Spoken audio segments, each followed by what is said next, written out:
High performers rarely feel trapped by their work. They feel trapped by the responsibility.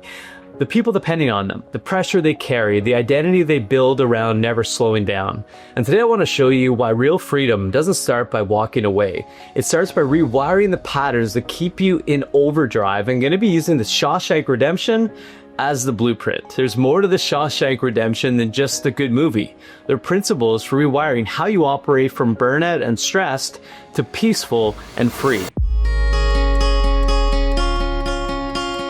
Hey guys, and just before we get into it, my name's Vaillancourt. Welcome to Real Influence. I help high performers achieve more by forcing less, by rewiring the identity and beliefs that make success require suffering so they can live with clarity, peace, and presence. And today we're using the Shawshank Redemption as a metaphor, not for quitting your work, but for escaping the internal pressure that many successful leaders live inside. And listen, just before we dive in, if you're a high achiever who feels trapped by pressure and responsibility, and is feeling the stress that comes with hustle culture, join me in the Great Life Experiment to escape it. Okay, it's a free 30-day daily question journey to help you break autopilot thinking and realign how you live and lead without self-sacrifice. Go ahead and start your journey at thegreatlifeexperiment.ca. Okay, so most high performers are not trapped by their work. They are trapped by their internal duty and their own rules. Rules like, I must carry everything. I can't let people down. Rest is weakness. Pressure is leadership. And hustle proves worth. But your nervous system knows when a success pattern is misaligned, even when your achievements say you're winning on paper. And Shawshank isn't about prison walls, it's about psychological captivity under authority and pressure. And in our case, it's our own authority and our own pressure we're putting on ourselves. Andy in the movie didn't escape by rejecting responsibility. He escaped by changing how he held identity under pressure. And later I'll break down the sewage tunnel scene and why it mirrors the uncomfortable identity transition most leaders quit right before they hit the actual freedom mark. And I'm going to parallel all the principles that I'm going to go through today in today's episode with a situation in my life when I had to escape a corporate cubicle cage. So I went to school for something that I thought I wanted to do, ended up in a job that I didn't like, and after about 3 years of being surrounded by four walls, really, in this office that had no windows, I realized I had to escape. But I had nobody to really help me at the time. I only had myself to rely on. So the first thing is no one's coming to save you.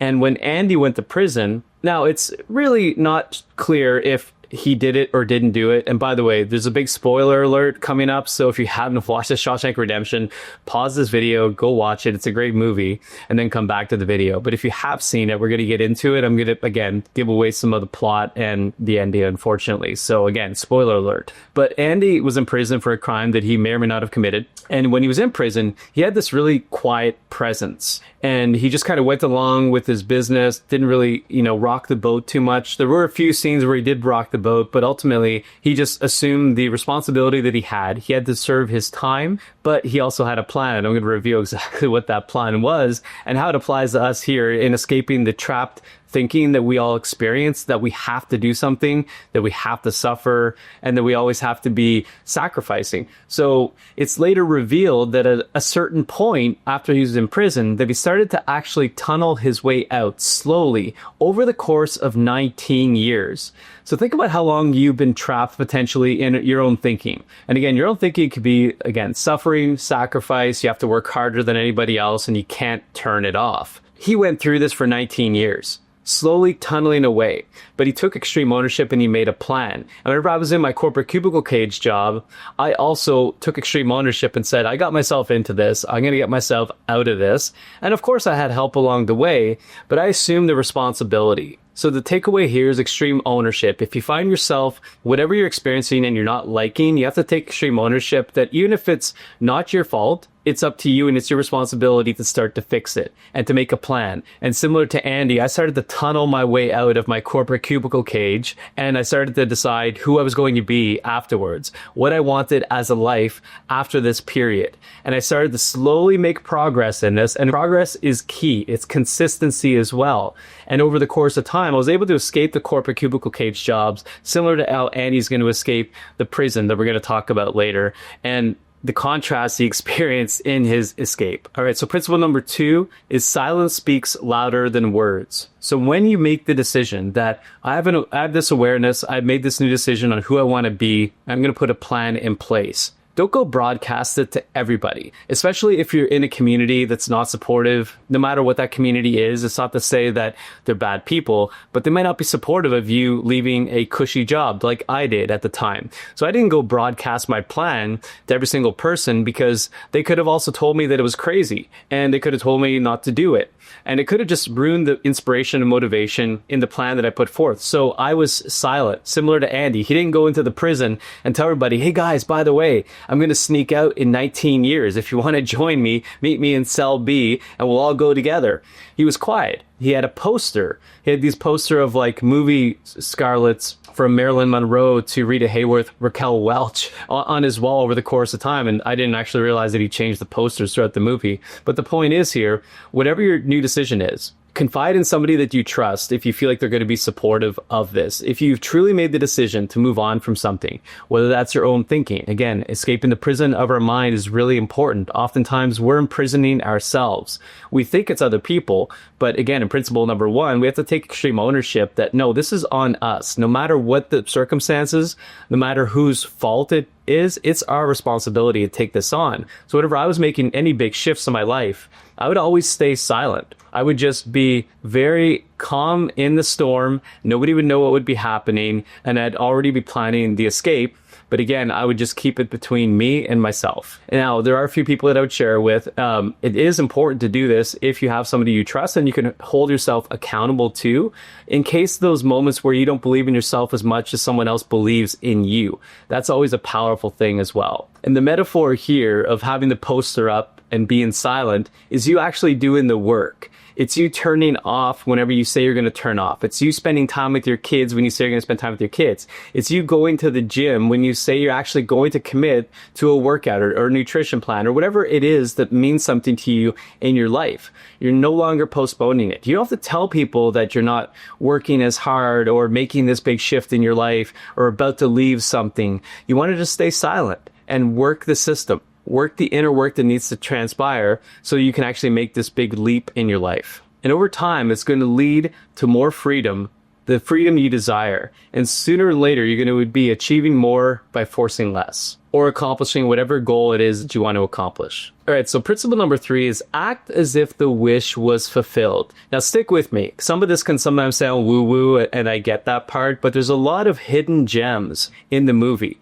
And it was interesting that it's a fictional movie. I wasn't actually sure if it was based on anything, although I'm sure people have tried to tunnel out of prison. And here we are, tunneling out of our own thinking, the thinking that's keeping us trapped. Now, my hunch is that the writers did this intentionally. This character, Andy, was like the epitome of calm throughout the movie. He would get beat up. He had like many things happen to him in the movie I'm not going to go into that would lead anybody to insanity. But he kept on going. He kept on tunneling. He kept on working at this plan. And again, over the course of 19 years, can you imagine trying to escape something for 19 years and not giving up? He had so many opportunities to step away. So why didn't he? And this was the interesting metaphor to life. How many times are we trying to make a shift in our life, but it's not happening quick enough? And then we revert back to bad habits. We revert back to working too much, overthinking, trying to overachieve. If I just get a few more things done, then I'll feel better. But it's a moving goalpost. It never changes, right? No matter what you accomplish. And again, my experience has been, I was never really happy with the accomplishments because I was conditioning myself to just continue to chase. But what I wasn't doing, and what Andy was doing in the movie, was that he was embodying that he already knew he was going to escape one day. And he felt that calm presence throughout the entire time and his entire duration in prison. So while everyone else was potentially crumbling, falling apart, having these moments that like, why is this happening to me?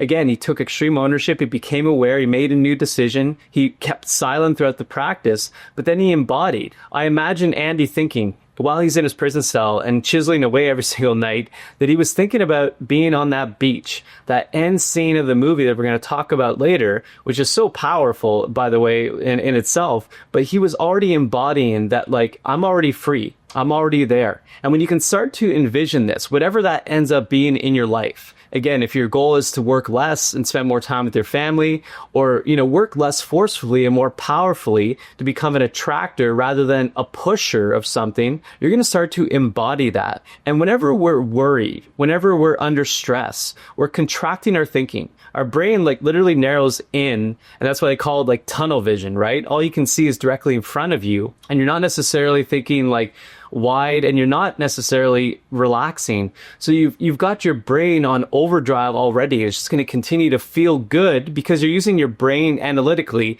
to try to figure all this out. When in reality, we need to embody, what is it going to feel like if I were to achieve every single goal I've ever wanted? If I were to be the person in 10 years that I'm planning on being today, and I want to start to be that person now. I want to start to relax. I want to start to move into that, knowing that it's already fulfilled. The wish is fulfilled, therefore I don't have to worry. And you can find evidence for this too, by the way, because if this is sounding well, that's impossible or just something that I'm not used to doing, think back to 10 years before today. 10 years you wanted something that you now probably have. You have either a better life, a better car, a better home. And it's not about objects. But the point is you become a different person over the course of maybe 5, 10, 20 years. Imagine who you're going to be with consistent discipline, practice, and focus on this. I'm assuming that we're all going to be okay.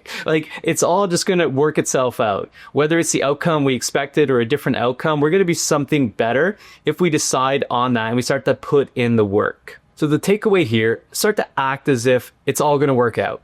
The wish is fulfilled. How would you feel? Start to feel that daily, start to tap into that kind of mindset so that you can actually relax through the process. And when we're relaxed, we have greater ideas. We have greater expansion of thought, creativity. Things come to us. Coincidences happen. And for Andy, by maintaining his discipline, staying calm and just working the practice, putting in the reps daily, he was able to accomplish his goal of getting out of prison. And we can accomplish our goal of getting out of our own way. All right, principle number 4 is stay the course and have faith. Now, faith isn't just something for religious believers or spirituality. Faith is thinking about something that you want to happen, having faith that it's all going to work out, similar to principle number 3. And this principle number 4 is a parallel to Andy having to crawl through tunnels of waste, tunnels of sewage from the exact prison that he is in. And if you can imagine the stench, if you can imagine the thought of going through this and how much he must have resented it, but knowing that he had to go through that tunnel. And this is such a parallel to life. Now, one thing that you'll experience as you're starting to make transitions in who you're becoming or how you're operating is you're going to notice that your old self's going to want to come back in. Think about the conditioning over the past 10, 20 years of what you've been doing and how it's made you successful. Okay, we're not going to discount that. We're going to honor the quote unquote suffering that you might have been through, and we're going to relabel that. We're going to say it's not suffering. It was contrast needed in order to build you into the person that you're becoming and that you are, in order to do the great things that you were meant to do later and continuously in your life. And oftentimes you're actually showing up as the person that you were meant to show up as. And whether this is to serve a company, your own mission, or to help somebody else, you went through everything you went through in order for you to become this person. So let's not discount that, but let's also consider that there might be some new things we're going to have to go through, and hopefully it's not tunneling through and crawling through a bunch of sewage. But Andy did this. And I thought to myself, okay, so what happens whenever we ask for change? And whatever your belief is, whatever higher power you believe in, or whatever your way of thinking in terms of what's keeping you going is, the point is, oftentimes when we ask for patience, it's not just given to us in you get a bunch of patience now. When we ask for abundance, it's not just delivered to us on our doorstep like an Amazon delivery. Patience in the universe and anything you're asking for is going to be delivered through contrast. So for Andy's sake, this was the universe testing him. How bad do you want this? We're going to put the absolute worst case scenario in front of you over when you want to escape. And you're going to have to do this. You're going to have to prove to us that you want this. But the beautiful part is if you go through this contrast, if you're willing to have courage and have faith and put in the work, and you have to maybe tunnel your way through the metaphorical crap in your life to get you through on the other side, it's going to be worth it. The universe is going to reward you, and you're going to become something greater than you ever thought you could become. And that's the main thing that people miss out on. When things get a little bit more difficult or challenging, they say, look, this always happens to me. I always try something, it's not working, right? Including myself for a lot of times. I went to masterminds, I tried different things, and every time I would feel oh, look, this didn't work out. I tried this thing. Oh, look at that. I'm just back to square one again. We're never back to square one unless we start to think that. But if we make new decisions, and new decisions come in the form of new beliefs. So we make a new belief about ourselves. No, this didn't happen for some random reason. This happened because I needed to go through this contrast to actually grow into the person that I wanted to be, to have the things that I want to have, to live the life the way I want to live it. So when we reframe that, yeah, we're willing to go through the tunnels of crap. We're willing to put ourselves through the adversities because it's not suffering, because as Tony Robbins says, pain is inevitable in life, but suffering's a choice. It's hard to do hard things sometimes, yes. But if we reframe it that these hard things are building me, it's a whole different perspective. And then when you achieve those things, we feel accomplished. We feel self-fulfilled. So this isn't about more accomplishments. When I say accomplishments, I mean, it's going through the adversities that when we ask for something in our life, the universe might test us. It's going to ask, how bad do you want this thing? And prove to me that you actually are going to achieve it by going through this contrast, this adversity, this challenge. So the takeaway here is when you feel like you're being pulled back into hustle and grind, into sacrifice, into I just need to get a few more things done, I just need to hit that next goal, stay the course, okay? Be consistent in your practice. Go back to the decision we made in principle 1 and start to practice that. No, I'm going to actually log off work. I'm going to go do the things that I want to do. I'm going to live the life that I want to live and that I want to continue to build so that I can actually have a great experience and be more successful. Because the beautiful contradictory thing that happens when we let go of controlling things is that things start to happen for us because we start to attract that version of our life. All right, principle number 5 is vision will carry you further than tactics. Vision is powerful. Vision is an attractor. And if you've never developed your vision, then you're just kind of aimlessly going about life. And this is where you get pulled in, you get sucked in because there's nothing stronger pulling you in the right direction. So if you haven't defined your vision, more than just how much money you want to make, more than the house where you want to live, I'm talking how are you actually living your life? And you might not be there today, and that's okay.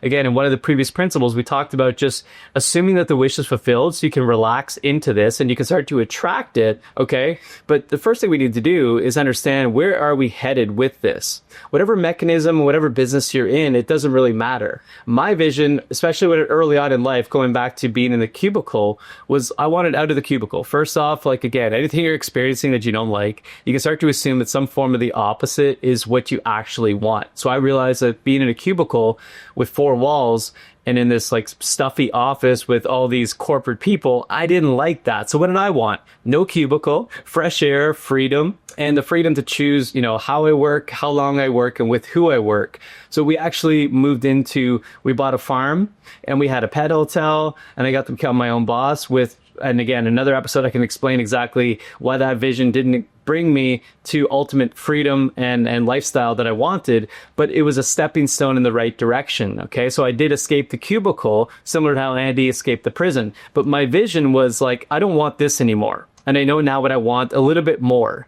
And oftentimes we have to continue to climb a mountain to see the next mountaintop. You might not necessarily get to the next level or the ultimate level you want in this next step, but you're going to get closer.